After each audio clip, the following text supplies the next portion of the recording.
So what is empathy, and why is it very different than sympathy?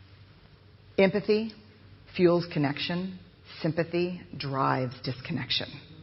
Empathy, it's very interesting. Teresa Wiseman is a nursing scholar who studied professions, very diverse professions where empathy is relevant, and came up with 4 qualities of empathy.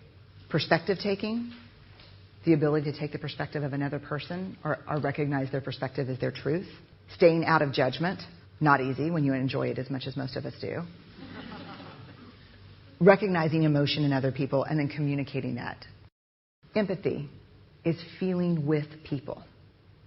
And to me, I always think of empathy as this kind of sacred space when someone's kind of in a deep hole and they shout out from the bottom and they say, I'm stuck, it's dark, I'm overwhelmed. And then we look and we say, hey, climb down. I know what it's like down here.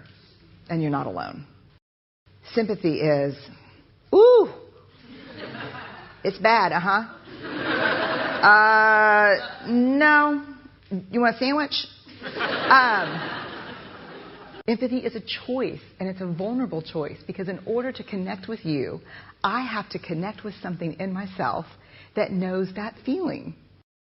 Rarely, if ever, does an empathic response begin with at least.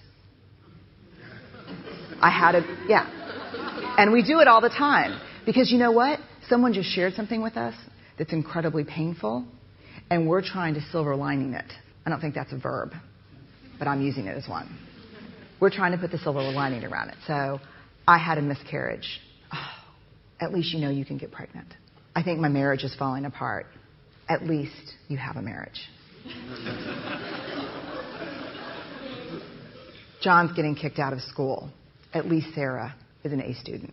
But one of the things we do sometimes in the face of very difficult conversations is we try to make things better. If I share something with you that's very difficult, I'd rather you say, I don't even know what to say right now, I'm just so glad you told me. Because the truth is, rarely can a response make something better. What makes something better is connection.